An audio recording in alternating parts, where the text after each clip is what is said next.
यद्विद्याविलासेन भूतभौतिकसृष्टयः तं नौमि परमात्मानं सच्चिदानंदविग्रहम्।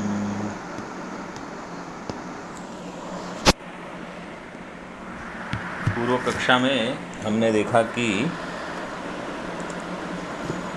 मन इंद्रिय नहीं है, और अगर मन को आप इंद्रिय मानने से इंद्रियजन्य ज्ञान को साक्षात मानते हो तो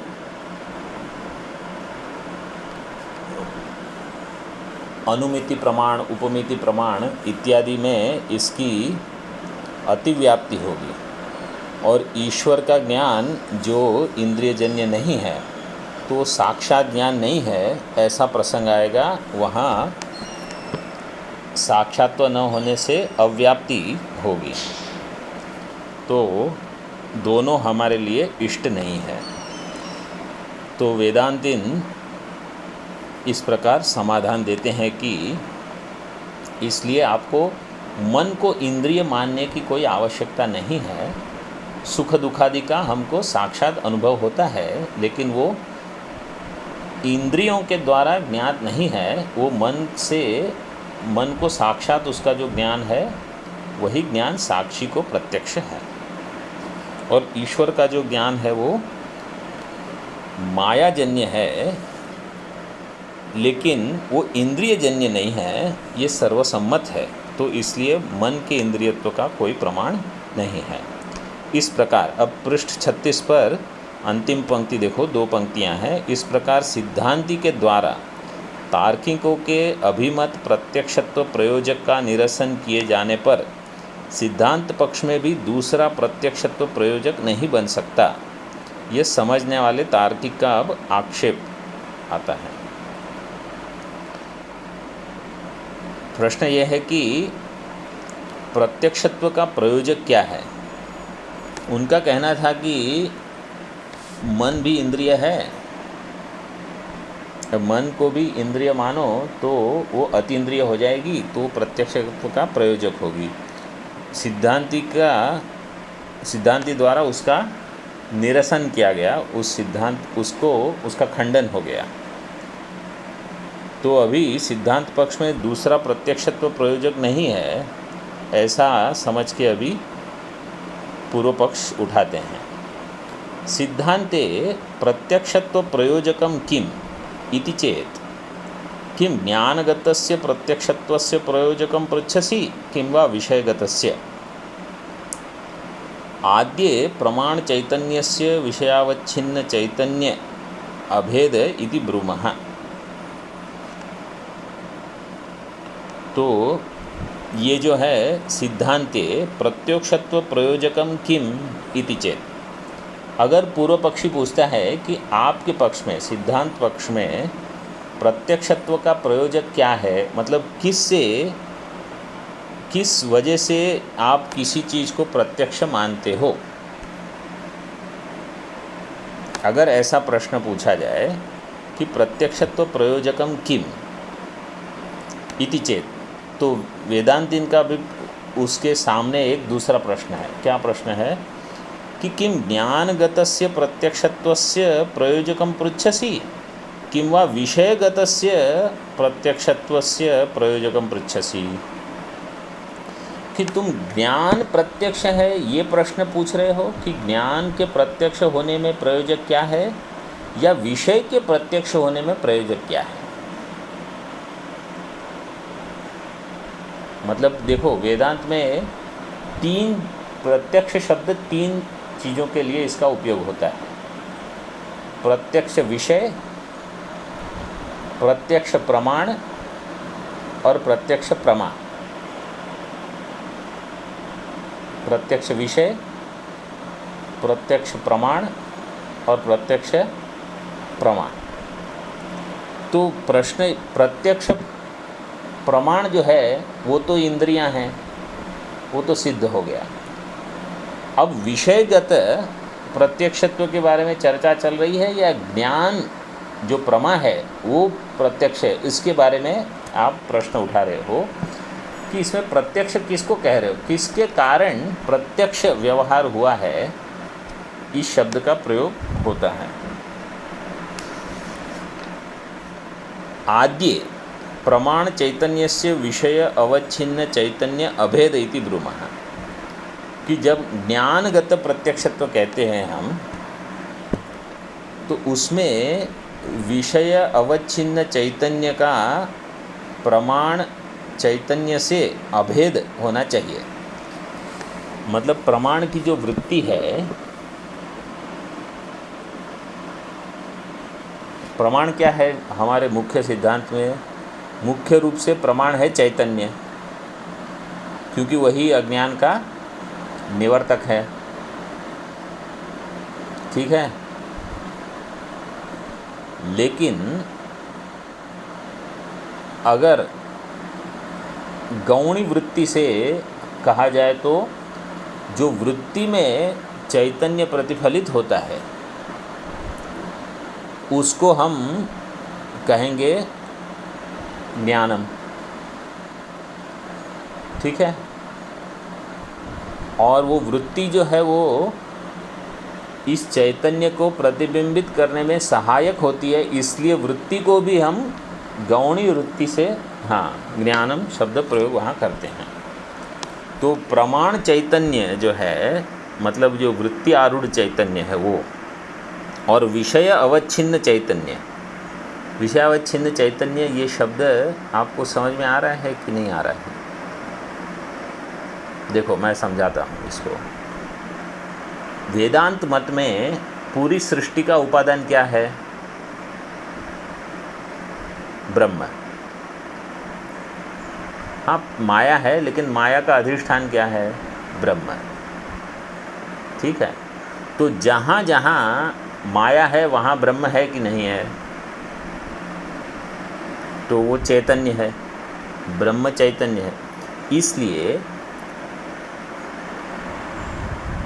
जहाँ जहाँ हमें कोई भी ज्ञान होगा वो चैतन्य ही है, केवल नाम रूप वहाँ भास रहे हैं, लेकिन वास्तव में वो क्या है? चैतन्य है। तो अगर प्रत्यक्ष प्रमाण से समझो आपने घट को देखा आँख से, तो आप घट को देख रहे हो कि चैतन्य को देख रहे हो? मतलब चैतन्य ही घट नाम रूप से, घट नाम रूप ने क्या किया है कि चैतन्य ने उसको ढांक दिया है, चैतन्य को ढांक दिया है।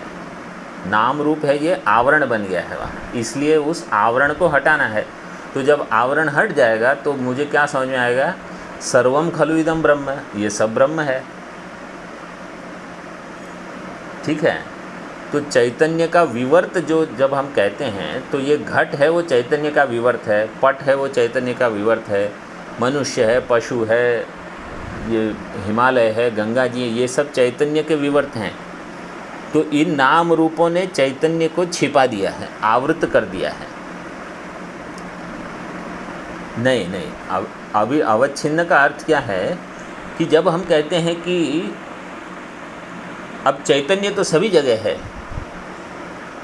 तो वृत्ति जिस चैतन्य के बारे में हम चर्चा कर रहे हैं वो सर्वव्यापी चैतन्य की अगर चर्चा हम कर रहे हैं कि किसी एक देश में किसी एक नाम रूप से ढके हुए चैतन्य की चर्चा कर रहे हैं, तो जैसे मैं कहता हूँ कि घट ज्ञान कब होगा?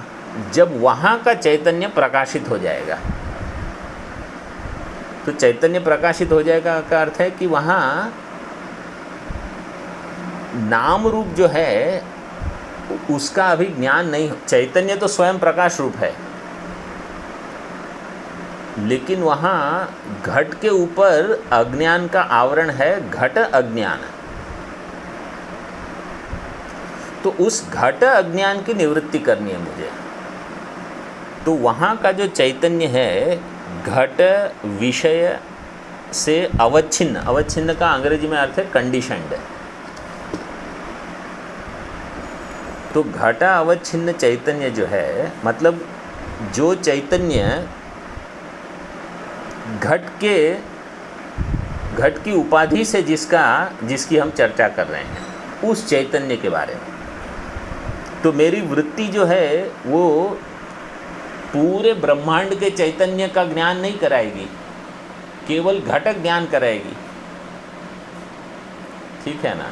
जब घटाकार वृत्ति होती है तो केवल घट अवच्छिन्न चैतन्य से प्रमाण चैतन्य जो है उसका अभेद होगा। तो यहाँ ये दिया है, आद्य प्रमाण चैतन्य से, मतलब जो प्रमाण वृत्ति चैतन्य है उसका विषय अवच्छिन्न चैतन्य से अभेद जब होता है तो उस ज्ञान को हम प्रत्यक्ष ज्ञान कहते हैं। ठीक है। इति ब्रूमा तथा ही त्रिविधम चैतन्य। अब देखो चैतन्य में 3 हिस्से बना दिए।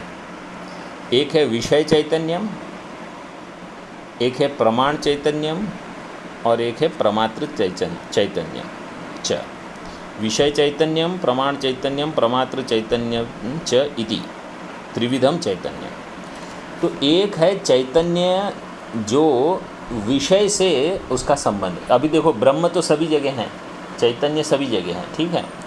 तो एक है विषय से संबंधित चैतन्य, मतलब जहाँ घट है वहाँ भी चेतन है एक। दूसरा जो प्रमाण की वृत्ति है वहाँ भी चेतन है। और तीसरा जो प्रमाता है वहाँ भी चैतन्य है।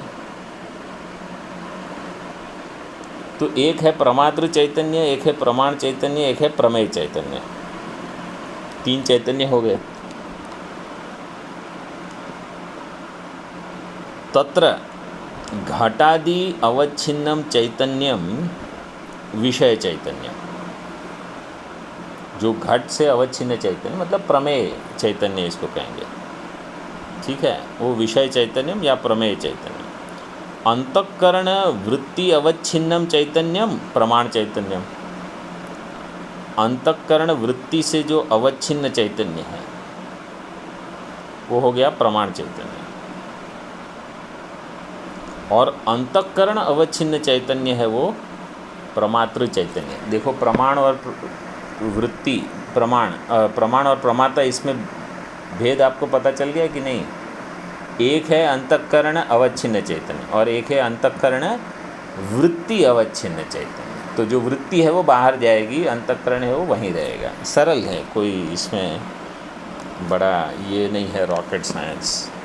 और आपने तो ये अध्ययन किया हुआ है सब।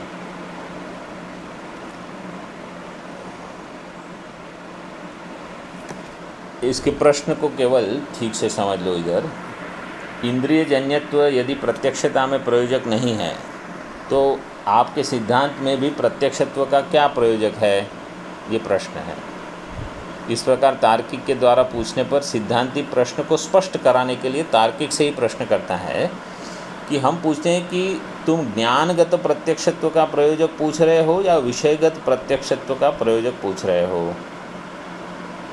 ये ज्ञानगत का अर्थ है कि ज्ञान में स्थित है या ये विषय में स्थित है। तो ज्ञान कहाँ होगा, प्रमाता में। और विषय कहाँ है, विषय है जो प्रमेय है। ठीक है। तो ये प्रमातागत प्रत्यक्षत्व है या विषयगत प्रत्यक्षत्व है, प्रमेयगत प्रत्यक्षत्व। तो ज्ञानगत प्रत्यक्षत्व का प्रयोजक यदि पूछो तो प्रमाण चैतन्य का विषय अवच्छिन्न चैतन्य से अभेद होना यही ज्ञान प्रत्यक्षत्व का प्रयोजक है, ऐसा हम कहते हैं। तो ज्ञान मतलब हम कब कहेंगे कि ये प्रत्यक्ष प्रमाण है। ज्ञानगत प्रत्यक्षत्व का प्रयोजक क्या है कि जब प्रमाण चैतन्य मतलब वृत्ति आरूढ़ चैतन्य, वृत्ति अवच्छिन्न चैतन्य और विषयावच्छिन्न चैतन्य दोनों एक हो जाते हैं। ये प्रक्रिया है, ये सारी प्रक्रियाएं हैं। जैसे घट में तो आपको समझ में आता है कि एक वृत्ति है वो बाहर जाएगी और उसका ग्रहण करेगी। ठीक है। लेकिन अभी समझो रस है तो रस के लिए वृत्ति बाहर जाती है। हाँ, वह रस का जो ज्ञान होता है वहाँ तो विषय जब तक रसनेंद्रिय के संपर्क में नहीं आता तब तक ज्ञान नहीं होगा। आप लड्डू बाहर देखते हो तो आपको कहाँ ज्ञान होता है कितना मीठा है, या आम को पेड़ पे देखते हो तो आपको कहाँ ज्ञान होता है कि खट्टा है कि मीठा है। तो ये तो केवल एक प्रक्रिया है समझाने के लिए। इसी प्रकार त्वग इंद्रिय है, तो त्वग इंद्रिय कहाँ बाहर जाती है, तो स्पर्श कहाँ, आप जहाँ बैठे हो जब तक वो विषय आपके पास ना आए और आप उसका स्पर्श न करो आपको ज्ञान होगा ही नहीं। तो ये केवल एक प्रक्रिया है कि आप ऐसे समझो कि विषयावच्छिन्न चैतन्य, तो वहाँ तो प्रमेय और प्रमाता और प्रमाण एकदम पास में हो तभी ज्ञान होगा। जैसे मुंह में अगर आपने लड्डू रख दिया तब आपको ज्ञान होता है कि मीठा ज़्यादा है कि कम है, नहीं तो ज्ञान कहाँ होता है।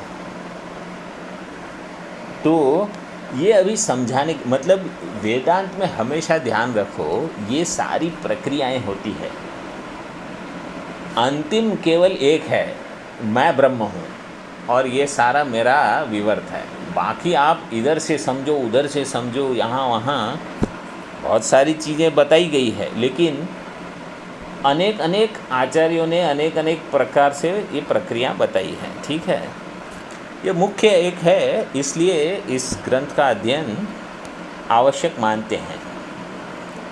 लेकिन सभी जगह इसका उपयोग हो ऐसा ज़रूरी नहीं है। जो नेत्र से तो वृत्ति बाहर, चक्षु से भी श्रोत्र इंद्रिय भी हर समय जो भी आप श्रवण करते हो उसका ज्ञान आपको हो जाए बाहर से दूर से इतना आवश्यक नहीं है।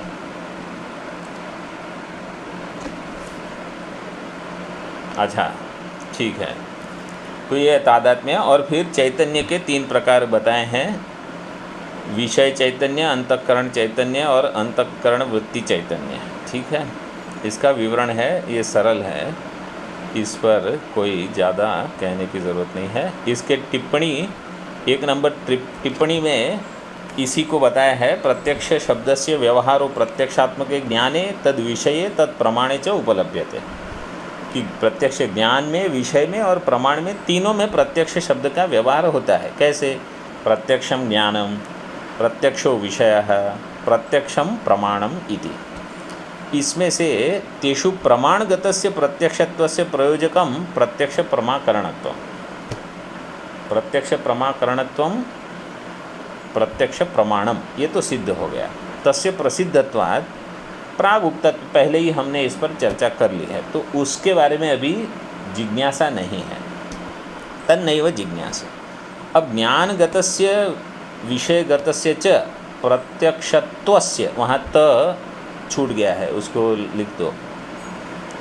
प्रत्यक्षत्वस्य प्रयोजकम न एकम किंतु भिन्नम, तो ज्ञानगत प्रत्यक्षत्व और विषयगत प्रत्यक्षत्व के प्रयोजक भिन्न है, इसलिए उस पर प्रश्न और चर्चा हो रही है। अतः तयोः कतरत, कतरत शब्द का प्रयोग तब होता है जहाँ जब दो विकल्प में से एक विकल्प को आपको ढूंढना है। ठीक है,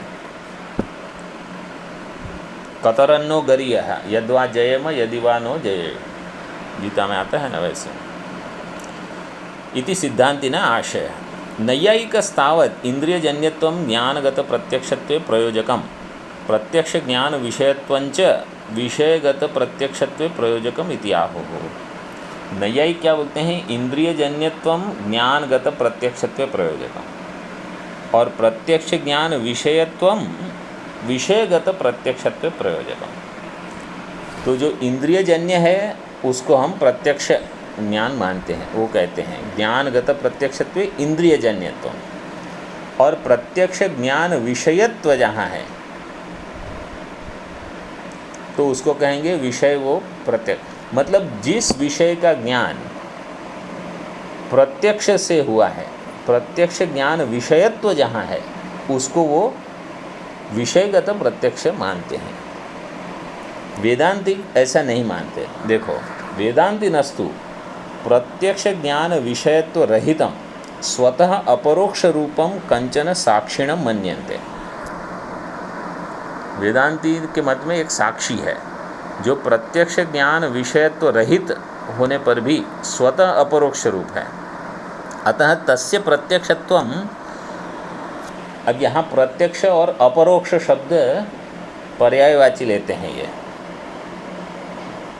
अतः तस्य प्रत्यक्षत्वम न तद विषयत्व प्रयुक्तम, उसका प्रत्यक्षत्व जो है वो किसी विषय से प्रयुक्त नहीं है, किंतु अन्य प्रयुक्तम इति प्रयोजक द्वय जिज्ञासा समुचिता इति भावः,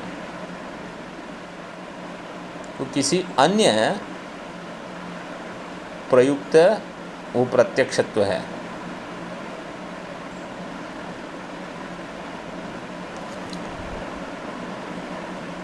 मतलब जो ज्ञान तार्किक के मत में जो ज्ञान इंद्रिय से होता है वही प्रत्यक्ष है।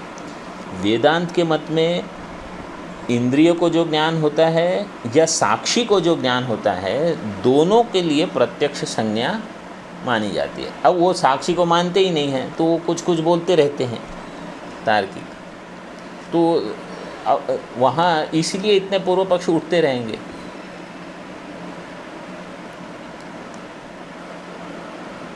तो ऐसा बौद्धों के साथ भी होता है, क्योंकि वो विज्ञान तो मानते हैं लेकिन कूटस्थ विज्ञान नहीं मानते, वो क्षणिक विज्ञान मानते हैं और हम कूटस्थ मानते हैं। तो वो कुछ कहेंगे, हम कहेंगे नहीं आपकी समझ अलग है, हमारी अलग है।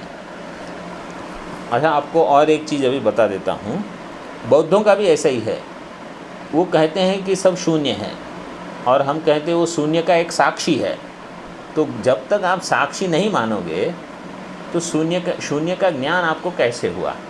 तो देखो, इसमें इतने सारे पूर्व पक्ष, ये सब चर्चा वगैरह जो होती है, ये किस लिए है? जैसे समझो आपको किसी को मिलने जाना है, ठीक है, लेकिन वो जो मिलने वाले हैं वो अभी आपको उपलब्ध नहीं है, तो आप क्या करते हो? आप वेटिंग रूम में रुकते हो उनको मिलने के लिए, ठीक है। तो उस समय आप उनके बारे में सोचते हो कि भाई मैं मिलूँगा तो क्या करूँगा, क्या करना है, ये कैसे हैं, ये जो भी है वो। तो ये जो ब्रह्म का साक्षात्कार जो है ना, वो जब तक हमें नहीं हो जाता तब तक हम वेटिंग रूम में रुके हैं। तो ये वेटिंग रूम में ये सब चर्चाएं फिर चलती रहेगी। एक बार आपको ठीक ठीक समझ में आ गया कि मुझे ब्रह्म को छोड़ के और किसी को मिलने की यहाँ कोई आवश्यकता नहीं है, और कोई चाहे कुछ कहे, कोई चाहे कुछ कहे, मेरा इससे कोई मतभेद नहीं होगा। मतलब मैं अपने सिद्धांत को छोड़ने वाला नहीं हूँ, क्योंकि मैंने श्रुति से ठीक ठीक अध्ययन कर लिया है। तो चाहे वो एक भाषा में पूर्व पक्ष उठाए, चाहे दूसरी भाषा में, तर्क भाषा में, ये वो कुछ भी कहे, संस्कृत में पूर्व पक्ष उठाए, चाहे हिंदी में, चाहे अंग्रेजी में, या किसी मातृभाषा में, हमारा सिद्धांत पक्का है। तो ये जो मनन है ना, ये यही है कि आप इधर उधर करके मेरे ब्रह्मत्व और जगत के मिथ्यात्व के बारे में अलग अलग पूर्व पक्ष उठाते हो। मैं इसको सुनने के लिए, समझने के लिए तैयार हूँ। कब तक? जब तक मेरे लिए ब्रह्म साक्षात उपलब्ध नहीं हुआ है तब तक। तो ये उसी के लिए अभी आप ये इन बिटवीन समय जो है ना आपका, ये इसके लिए आप रुके हो बस। तो आप देखो, इतने लोग, महात्मा लोग इतना अध्ययन करते हैं। बनारस में देखो, चाहे ऋषिकेश में, हरिद्वार में, उत्तरकाशी में, या कहीं भी जहाँ जहाँ अध्ययन होता है, ये सभी लोगों का मुख्य यही है कि एक बार सिद्धांत तो समझ में आ जाता है। अभी जब तक ब्रह्म का साक्षात्कार नहीं होगा तो या तो आप समाज में जाके सेवा करो, और या तो फिर श्रवण मनन करते रहो, और अगर आप पढ़ा सकते हो तो पढ़ाते रहो। तो यही चलते रहेगा। तो इससे लेकिन हमारा सिद्धांत कोई बदलने वाला नहीं है, केवल वो स्थूल निखनन न्याय से स्थिर होता रहेगा कि अगर हमने खंभा लगाया है तो कोई अगर हिलाने का प्रयत्न करता है तो हम इसको और मजबूत करेंगे, और मजबूत, चाहे पंचदशी पढ़ के करो, चाहे अद्वैत सिद्धि पढ़ के करो, सब में पूर्व पक्षी उठाते हैं ये। तो प्रयोजन यही है, इसको ध्यान में रखो। आपको कभी ऐसा नहीं लगेगा कि अच्छा मैंने ये समझा और ये नहीं समझा, आपको सब समझ में आ जाएगा।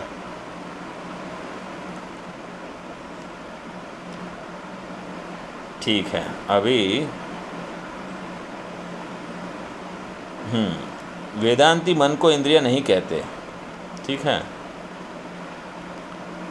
प्रत्यक्ष प्रमा का प्रयोजक तो कोई होना चाहिए, तो इंद्रिय जन्यत्व ही उसका प्रयोजक है, ये तार्किक मानते हैं। लेकिन वेदांती कहते हैं कि मन तो इंद्रिय है नहीं, प्रत्युत मन के इंद्रियत्व का निराकरण करते हैं कि मैं सुखी हूँ इत्यादि प्रत्यक्ष अनुभव में आने वाले साधारण ज्ञानों में अनुवृत्त होने वाला दूसरा प्रयोजक उपलब्ध न होने से सुखादिकों में प्रत्यक्षत्व नहीं है, ऐसा अनुभव विरुद्ध स्वीकार करना होगा। इस आशय में वेदांत सिद्धांत में प्रत्यक्षता का प्रयोजन क्या है? कुछ भी नहीं। इस प्रकार अगर तार्किक कहता है तो सिद्धांत कहता है कि हमारे सिद्धांत में प्रत्यक्षत्व का प्रयोजक क्या है? वो कहते हैं कि तुम किसके बारे में पूछ रहे हो, पहले वो बताओ। अगर वो वृत्ति अवच्छिन्न चैतन्य की प्रत्यक्षता का कारण पूछ रहे हो या विषय की प्रत्यक्षता का प्रयोजन पूछ रहे हो, तो तार्किक कहते हैं कि हम ज्ञानगत प्रत्यक्षत्व की प्रत्यक्षता का प्रयोजक पूछ रहे हैं। तो सिद्धांती कहते हैं कि प्रमाण चैतन्य और प्रमेय चैतन्य का एक होना ये ज्ञानगत प्रत्यक्षत्व का प्रयोजक है। तब वादी पूछता है कि तुम अद्वैतियों के मत में चैतन्य का प्रमाण चैतन्य और प्रमेय चैतन्य आदि भेद कैसे संभव हो सकता है? देखो, अब ये प्रश्न है कि आप में तो कितने चैतन्य हैं, एक है कि अनेक हैं? तो एक ही चैतन्य। तो बोले एक प्रमाण में, एक प्रमेय में, एक वृत्ति में, ऐसे अलग अलग चैतन्य कैसे हो सकते हैं? तो हम कहते हैं कि ये प्रमाण चैतन्य, प्रमेय चैतन्य, इसका जो अभेद हम बता रहे हैं वो अद्वितीय चैतन्य में वास्तविक भेद नहीं है, जैसे आकाश आदि में, लेकिन उपाधि से भेद होता है। इसलिए शब्द का प्रयोग है प्रमाता अवच्छिन्न चैतन्य, अंतःकरण अवच्छिन्न चैतन्य, अंतःकरण वृत्ति अवच्छिन्न चैतन्य, विषय अवच्छिन्न चैतन्य। तो वहाँ एक उपाधि बनती है, तो उससे संभव है, जैसे घटाकाश, मठाकाश, करकाकाश इत्यादि। अंतःकरण की वृत्ति से अवच्छिन्न चैतन्य प्रमाण चैतन्य है, घटादि विषय का अवच्छिन्न चैतन्य विषय चैतन्य है, और अंतःकरण से जो अनवच्छिन्न हुआ चैतन्य है, अंतःकरण से जो अवच्छिन्न चैतन्य है वो प्रमाता चैतन्य हो गया। इस प्रकार, लेकिन ये सारे अवच्छिन्न चैतन्य हैं, जबकि शुद्ध चैतन्य है वो हमेशा अनवच्छिन्न है। ठीक है, अभी प्रश्न ये है कि अब वादी पूछता है कि अंतःकरण की वृत्ति से अवच्छिन्न हुआ चैतन्य प्रमाण चैतन्य होता है, ये आप कैसे कह सकते हो? क्योंकि अंतःकरण का परिमाण तो अणु है, मतलब वो सूक्ष्म है, तो अणु परिमाण वाले अंतःकरण की वृत्ति का होना संभव नहीं है। और उसका फिर उसकी उत्क्रांति, उसकी गति, ये सब कैसे होंगे? जिसका महत् परिमाण है उसकी भी उत्क्रांति गति नहीं हो सकती। दृष्टांत देते, महत् परिमाण से युक्त आकाश, काल आदि पदार्थों की उत्क्रांति गति नहीं होती। तो अगर आप अणु परिमाण मानते हो, मतलब इसका जो परिमाण से साइज़ अगर एकदम सूक्ष्म है तो उसकी गति नहीं हो सकती, और अगर महत् है तो भी गति नहीं हो सकती, उत्क्रांति नहीं हो सकती। और अंतःकरण को मध्यम परिमाण आप नहीं कह सकते, क्योंकि देह की तरह उसका मध्यम परिमाण मानने पर देह की तरह उसकी गति भी मंद हो जाएगी, वो धीरे धीरे जाएगा। लेकिन जहाँ ध्रुव का तारा है आकाश में, तो उस ध्रुव को एक क्षण में प्रकाशित कर देता है मन। तो इससे अतिरिक्त उसका मध्यम परिमाण मानने पर दूसरे भी दोष हैं कि शरीर के भीतर रहने से बाहर निकल कर कैसे जाएगा, वो अंदर रहेगा कि बाहर जाएगा। तो अंतःकरण अणु परिमाण है, इसलिए वो बाहर नहीं जाएगा, ऐसा तार्किक यहाँ प्रश्न उठाते हैं। अणु परिमाण युक्त पदार्थ की वृत्ति का होना संभव नहीं है। इस कारण अंतःकरण वृत्ति अवच्छिन्न चैतन्य प्रमाण चैतन्य है, ये वो नहीं मानते। तब सिद्धांती उत्तर देते हैं कि नहीं, ऐसा नहीं है, हम इसको मध्यम परिमाण मानते हैं। ठीक है, अणु भी नहीं मानेंगे, महत भी नहीं मानेंगे, लेकिन मध्यम परिमाण वाला सूक्ष्म होने से वो दूर जा सकता है, ध्रुव के तारे को भी देख सकता है। अभी वहाँ ये देखो, ये पंक्ति आती है, तत्र यथा, मिला? हाँ, तड़ागोदकम छिद्रान् निर्गत्य कुल्यात्मना केदारान् प्रविश्य तद्वदेव चतुष्कोणादि आकारं भवति, तथा तैजसम अंतःकरणमपि चक्षुरादि द्वारा निर्गत्य घटादि विषय देशं गत्वा आदि विषयाकारेण परिणमते।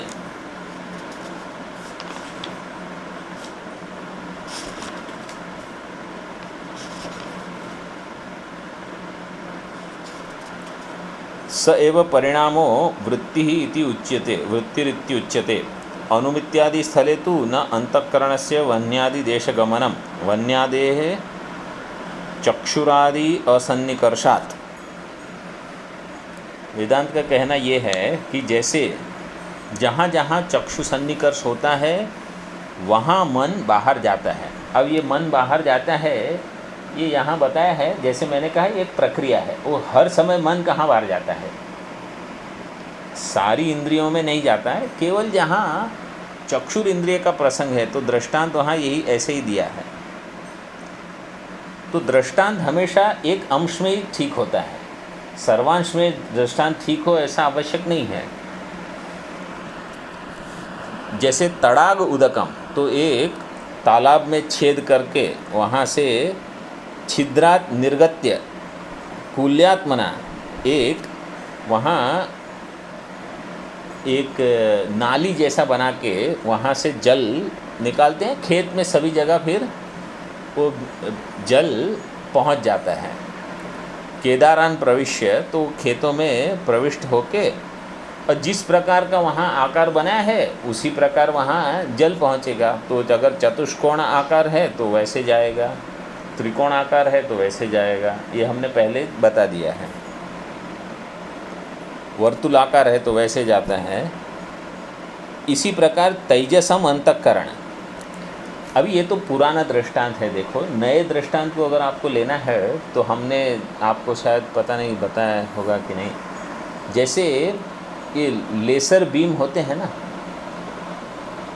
तो वो पहुंच जाते हैं। जैसे शरीर में आपको कहीं भी कुछ दर्द हो रहा है तो अभी आजकल विज्ञान है, वो कहते हैं कि आप ऐसा जल पियो, उस देश को प्रकाशित कर देते हैं। फिर आप उसकी, डॉक्टर लोग उसके फ़ोटो वगैरह लेके वहाँ उस पर जो जो क्रियाकर्म करना है वो कर लेते हैं।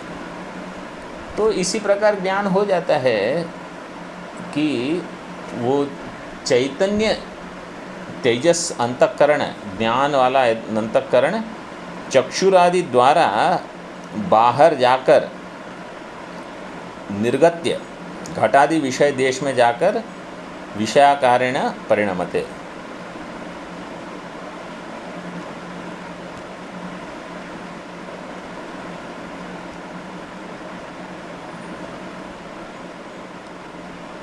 इसी को, इस परिणाम को ही वृत्ति कहा जाता है। अभी इस पर सिद्धांत लेश संग्रह में बड़ी चर्चा है कि वृत्ति का निर्गमन आप बाहर मानते हो कि नहीं मानते हो।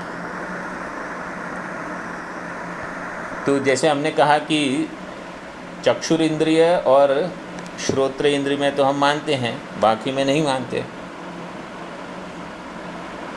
और जहाँ जैसे यहीं पर दिया है कि अनुमित्यादि स्थले तू न अंतःकरणस्य वन्यादि देश गमनम, क्योंकि वहाँ वन्नी तो चक्षु से साक्षात उसका ज्ञान नहीं हो रहा है। वन्नी का ज्ञान कैसे होता है? अनुमान से। साक्षात इंद्रिय से किसका ज्ञान होता है? धूम का। तो धूम जो है वो प्रत्यक्ष ज्ञान है और वन्नी है वो अनुमान ज्ञान है, वो अनुमिति है। ठीक है। और जब शुक्तिका में रजत भास रहा है, वो कौन सा ज्ञान है? हाँ, अयथार्थ। लेकिन वहाँ रजत देखने के लिए आपको इंद्रिय सन्निकर्ष आवश्यक है कि नहीं है?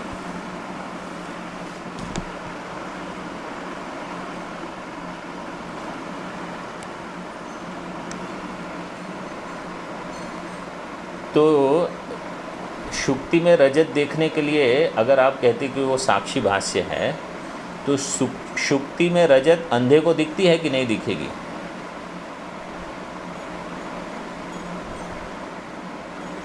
मतलब उसके लिए आँख की आवश्यकता है कि नहीं?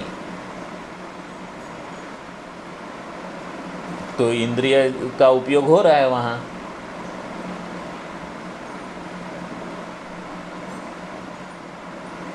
तो आप कैसे कहते हो कि ये केवल साक्षी को ही ज्ञान हुआ है? क्योंकि बिना इंद्रिय के तो आपको वहाँ रजत दिखेगी ही नहीं। तो देखो यहाँ शुक्ति रजत जो ज्ञान होता है, यहाँ दो अंश है। इदम अंश जो है वो प्रत्यक्ष ज्ञान से ज्ञात हुआ है, और जो रजत अंश है वो साक्षी प्रत्यक्ष है। तो इदम अंश इंद्रिय प्रत्यक्ष है। तो इदम रजतम जब हम कहते हैं, तो बिना इंद्रिय के तो आपको कोई ज्ञान नहीं होगा।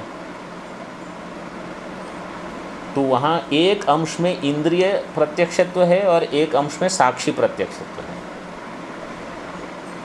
लेकिन चूंकि हम रजत को महत्व देते हैं और इदम वहाँ है वो भूल जाते हैं, इसलिए उसको कहा गया है कि ये प्रातिभासिक है, साक्षी प्रत्यक्ष। लेकिन अधिष्ठान ज्ञान के बिना कोई प्रतिभास हो नहीं सकता। इसलिए अधिष्ठान ज्ञान आवश्यक है। वो अधिष्ठान ज्ञान इदम से ज्ञात होता है। बिना अधिष्ठान के हम रजत कहाँ सब जगह थोड़ी देखते हैं। ठीक है। अच्छा, चलो अब यहाँ आ जाओ। ये सब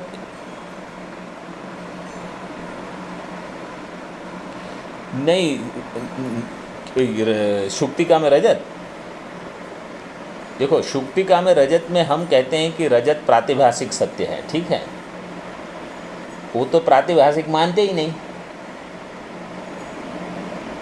तो उनके मत में, हमारे मत में क्या होता है, हम कहते हैं कि वो आएगा, इसमें आएगा शायद, व्यावहारिक रज्जु, व्यावहारिक शुक्तिका का इदम अंश और प्रातिभासिक रजत, इन दोनों का जो मेल होता है, ये आएगा, ये प्रसंग आएगा वेदांत परिभाषा में। तो इसको हम कहते हैं तादात्म्य अध्यास। उनका कहना क्या है कि ये जो तादात्म्य अध्यास से अनिर्वचनीय रजत की जो उत्पत्ति हम मानते हैं वो गलत है। उनका कहना है कि ये अनिर्वचनीय रजत नहीं है, ये अन्यथा ख्याति है। ये ब्रह्म सूत्र में ख्याति प्रकरण में आता है। आत्मख्याति, असत्ख्याति, अख्याति, ख्यातिरन्यथा तथा निर्वचनीय ख्याति इत्य ख्याति पंचकम।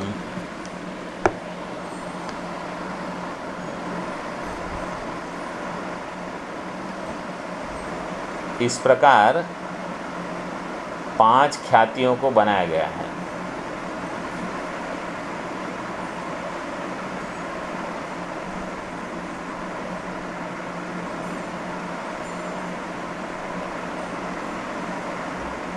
ठीक है, तो ये विचार ओम,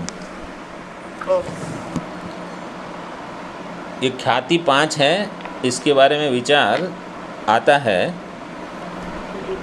आत्मख्याति, रसख्याति, रख्याति, ख्यातिरन्यथा तथा अनिर्वचनीय ख्याति इति ख्याति पंचकम, ये 5। तो हम जो मानते हैं अनिर्वचनीय ख्याति,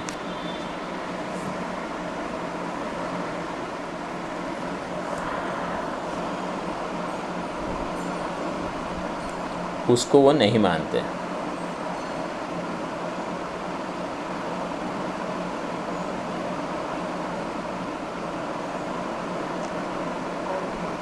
हाँ, ठीक है। तो अभी यहाँ जो ये इसको तो अभी आप समझ गए होंगे, इसके बारे में मुझे कोई ज़्यादा समझाने की आवश्यकता नहीं है। ठीक है, अभी यहाँ शंका को देखो, पृष्ठ 40 में एक शंका उठाई है कि अनुमिति आदि प्रमाओं में भी अंतःकरण आदि के, अग्नि आदि के देश में जाता है, तो वहाँ विषयावच्छिन्न चैतन्य के साथ अभेद होने से आपका कहा हुआ ज्ञानगत प्रत्यक्ष का प्रयोजक अनुमिति आदि में अतिव्याप्त हो रहा है। तो हमारा कहना है कि वहाँ अनुमिति आदि स्थलों में अतिव्याप्ति नहीं है, क्योंकि वहाँ अंतःकरण अग्नि आदि देश में नहीं जाता। ठीक है, केवल प्रत्यक्ष ज्ञान में ही हम ऐसे मानते हैं,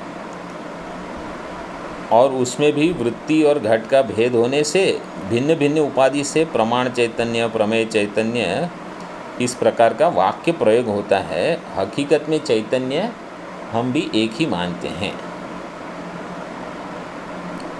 ठीक है, अभी उसका समन्वय बताते हैं। तथा च अयम घटः इत्यादि प्रत्यक्ष स्थले घटादेः तदाकार वृत्तेश्च बहिः एकत्र देशे समवधानात् तद उभयावच्छिन्नं चैतन्यम एकमेव विभाजकयोः अपि अंतःकरण वृत्ति घटादि विषयोः एकदेशस्थत्वेन भेद अजनकत्वात् अतः एव मठान्तरवर्ती घटावच्छिन्नाकाशो न मठावच्छिन्नाकाशात् भिद्यते।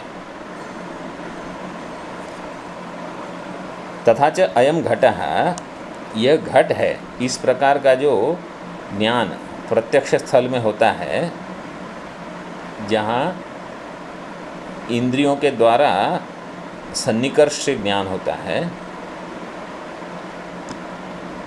स्थले घटादेः तदाकार वृत्तिश्च, और वहाँ घटादि और तदाकार वृत्ति है, वो बहिः एकत्र देशे समवधानात्, एक ही देश में दोनों का मिलना और रहना, इन दोनों से अवच्छिन्न चैतन्य जो है वो एक ही है। क्यों? क्योंकि तद उभयावच्छिन्न चैतन्यम एकमेव विभाजकयोः अपि अंतःकरण वृत्ति घटादि विषयो एकदेशस्थत्वेन भेद अजनकत्वात्, कि जब घट विषय और अंतःकरण वृत्ति, ये दो उपाधियों से चैतन्य में भेद नहीं रहेगा, क्योंकि एक ही स्थान में स्थिति जब उनकी हो जाती है, तो इसी प्रकार घट से अवच्छिन्न दृष्टांत देते हैं, जैसे घटावच्छिन्न, अतएव मठांतरवर्ती घटावच्छिन्न आकाश। मठांतरवर्ती का अर्थ है कि समझो एक कमरे में घट रखा है, उससे अवच्छिन्न जो आकाश है, वह आकाश न मठावच्छिन्न आकाशात भिद्यते। तो मठ के अवच्छिन्न आकाश के अंतर्गत ही घट रखा है, तो घट का आकाश भी उसी के अंदर उसका समावेश है। इसी प्रकार वृत्ति का चैतन्य और घटावच्छिन्न चैतन्य दोनों एक ही चैतन्य माने जाते हैं।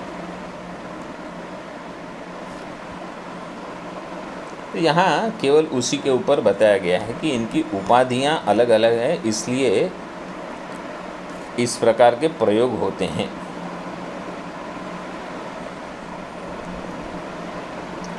तो जब घट बाह्य देश में है और अंतःकरण वृत्ति जो है वो अंतःकरण में ही है, तो तब तक दो अवच्छिन्न चैतन्य अलग अलग है ऐसे वाक्य प्रयोग होगा। लेकिन जब घटावच्छिन्न चैतन्य और अंतःकरणावच्छिन्न चैतन्य एक हो गए, मतलब वृत्ति घट तक पहुंच गई, तब हम कहते हैं कि अब ज्ञान एक हो गया। तो वहाँ फिर वृत्ति और उपाधि विषय का ये दो भिन्न भिन्न उपाधियों से दो भिन्न भिन्न ज्ञान, दो इनका भेद ऐसे नहीं रहेगा। तो ये एक हो गए हैं अब। मतलब उस समय फिर विषय अवच्छिन्न चैतन्य और घटावच्छिन्न चैतन्य, घटावच्छिन्न चैतन्य और वृत्ति अवच्छिन्न चैतन्य, इनमें भेद अब नहीं रहा, ये एक ही हो गए हैं।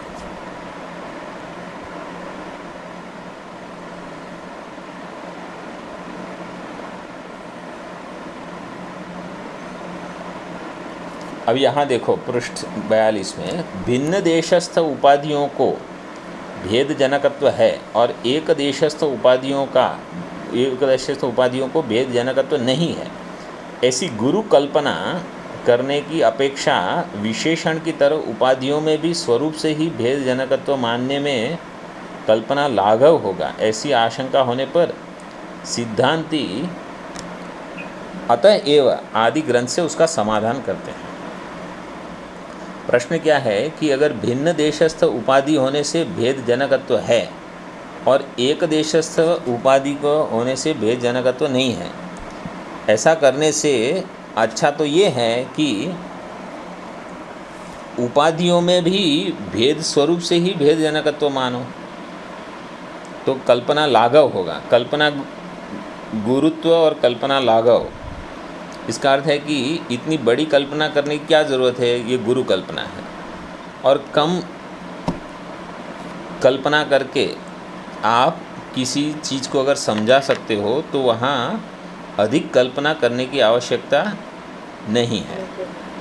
जैसे अगर आप देख रहे हो कि बारिश का अगर समय है और बाहर कुछ ऐसी बारिश की आवाज़ आ रही है, तो ये बारिश ही होगी, अभी इसमें कोई बड़ी कल्पना करने की आवश्यकता नहीं है।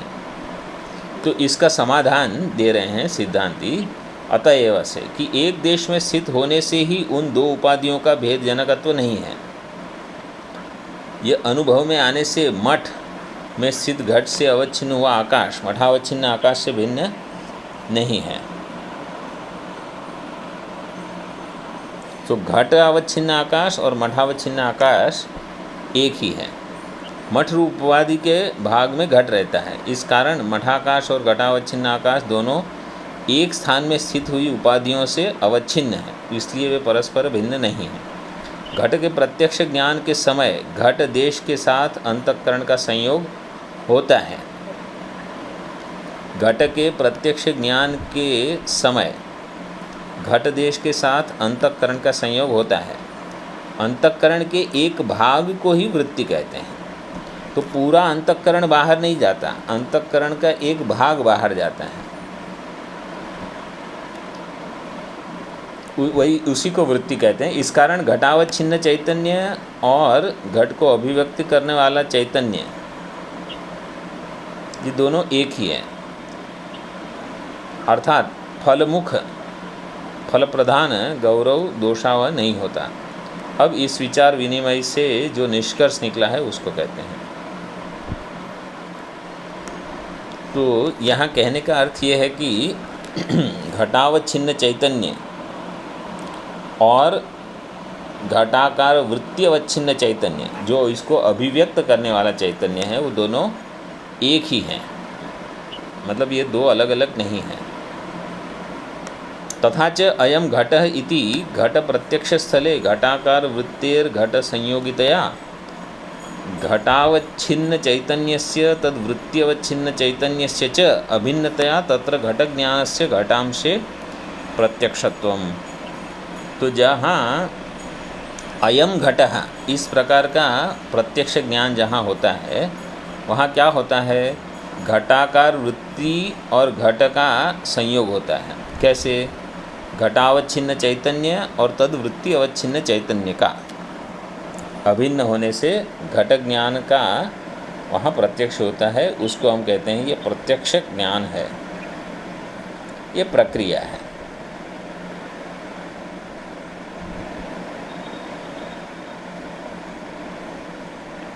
ठीक है, ये भी सरल है, इसको आप फिर देख लेना।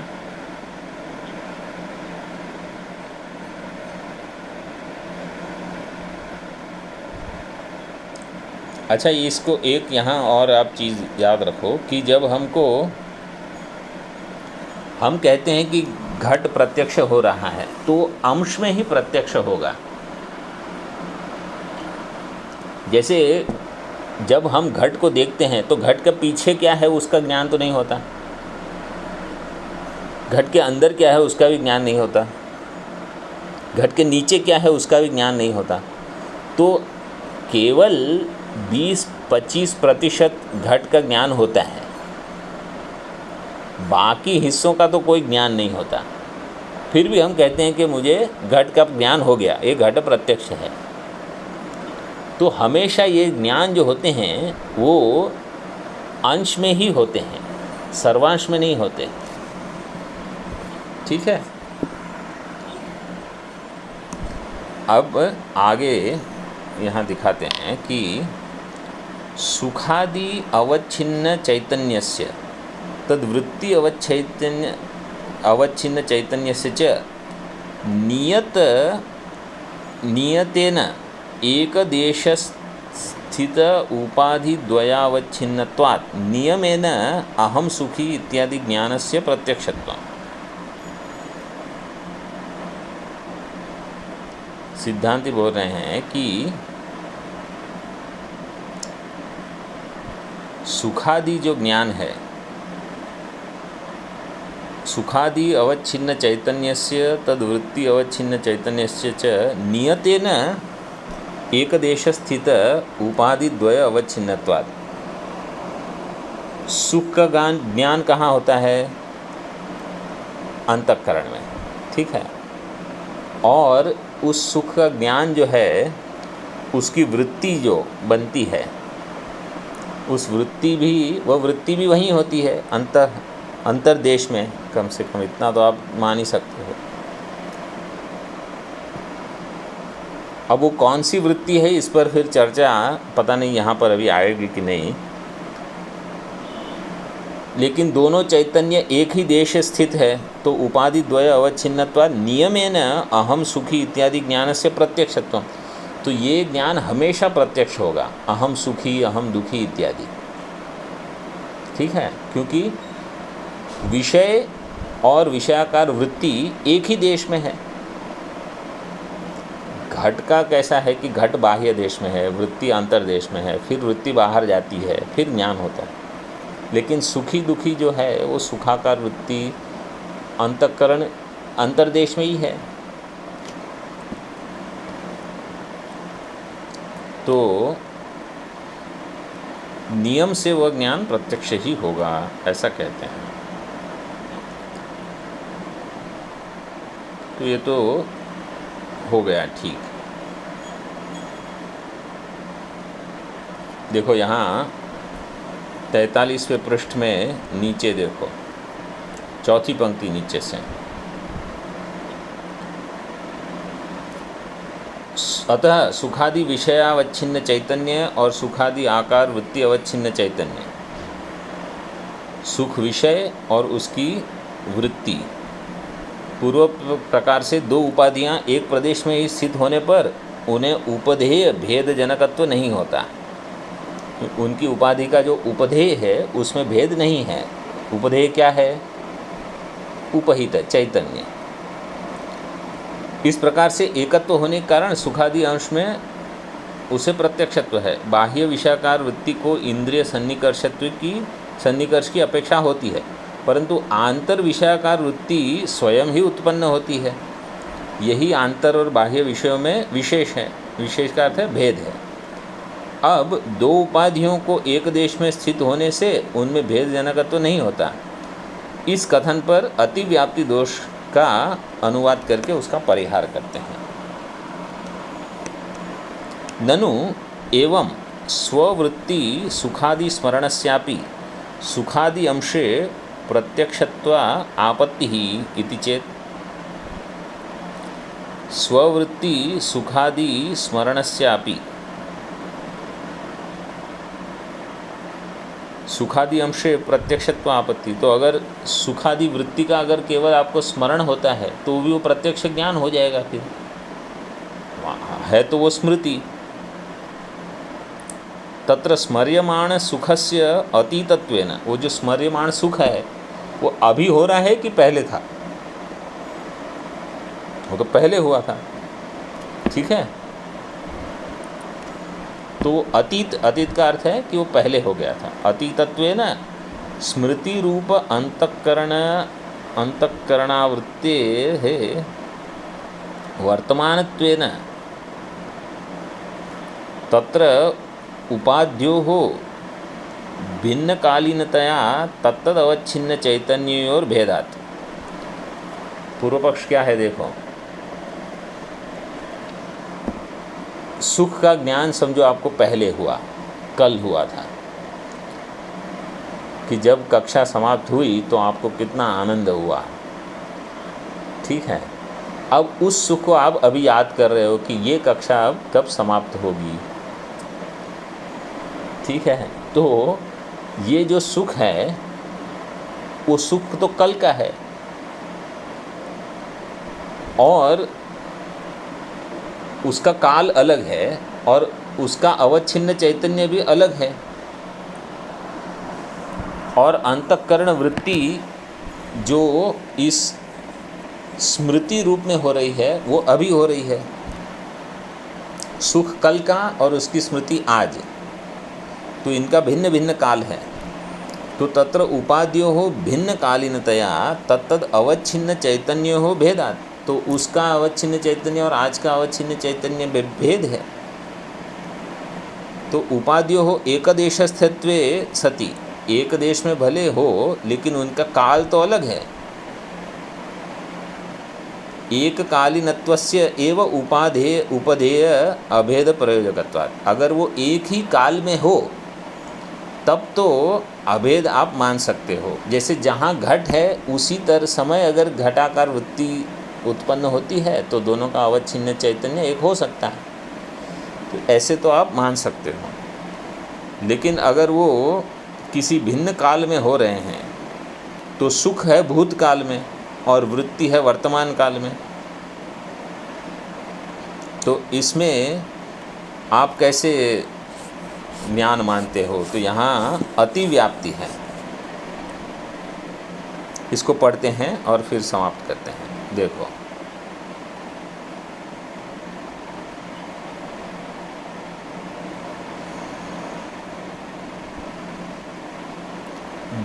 इसका अर्थ जो है वो पढ़ते हैं। दो उपाधियों को एकदेशस्थत्व होने पर भेदजनकत्व नहीं रहता।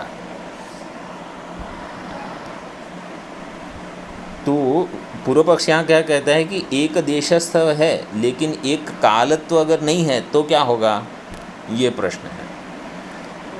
यह कहने पर अंतःकरण स्थित सुखादि स्मरण को भी सुखादि अंश में प्रत्यक्षत्व प्राप्त होगा,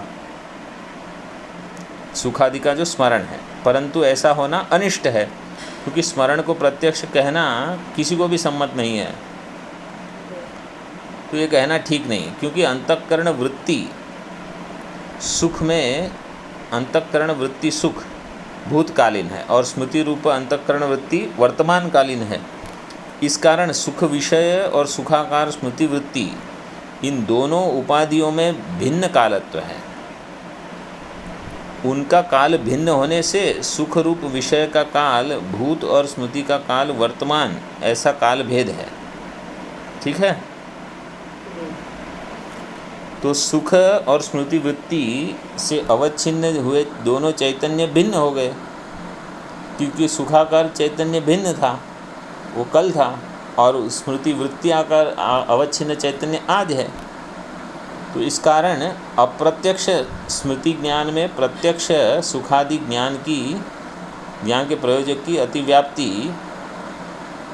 नहीं होती, क्योंकि दोनों उपाधियों को एकदेशस्थत्व होकर एक कालीनत्व भी जब हो तभी वह उपदेय के अभेद में प्रयोजक हो सकता है। केवल एक देशस्थत्व होकर एक कालीनत्व यदि न हो तो वह उपदेय के अभेद में प्रयोजक नहीं हो सकता, ऐसा पूर्व पक्षी का कहना है। ठीक है, तो यहाँ उसका फिर विवरण दिया है। तो मैं इस समय सुख का स्मरण कर रहा हूँ, इसमें सुख जो भूतकाल विषय है और तदाकार वृत्ति वर्तमान की विषय है, तो उनका सुख अवच्छिन्न चैतन्य और तद वृत्ति अवच्छिन्न चैतन्य एक नहीं होगा। तो इनसे वो प्रत्यक्षत्व में सुख स्मरण में अतिव्याप्ति नहीं होगी, मतलब वहाँ ये नहीं घटेगा। तो अभी सिद्धांती उसका दूसरा समाधान दे रहे हैं। पहले जो सिद्धांती को कहना है वो नहीं कह के यहाँ का है अरुचि से दूसरा समाधान दे रहे हैं, फिर मुख्य समाधान देंगे। मतलब पहले तो केवल ऐसे ही पूछ रहे हैं क्या है, अब उसको हम कल देखेंगे। ठीक है। ओम पूर्णमदः पूर्णमिदं पूर्णात् पूर्णमुदच्यते पूर्णस्य पूर्णमादाय पूर्णमेवावशिष्यते। ओम शांति शांति शांति। ओम।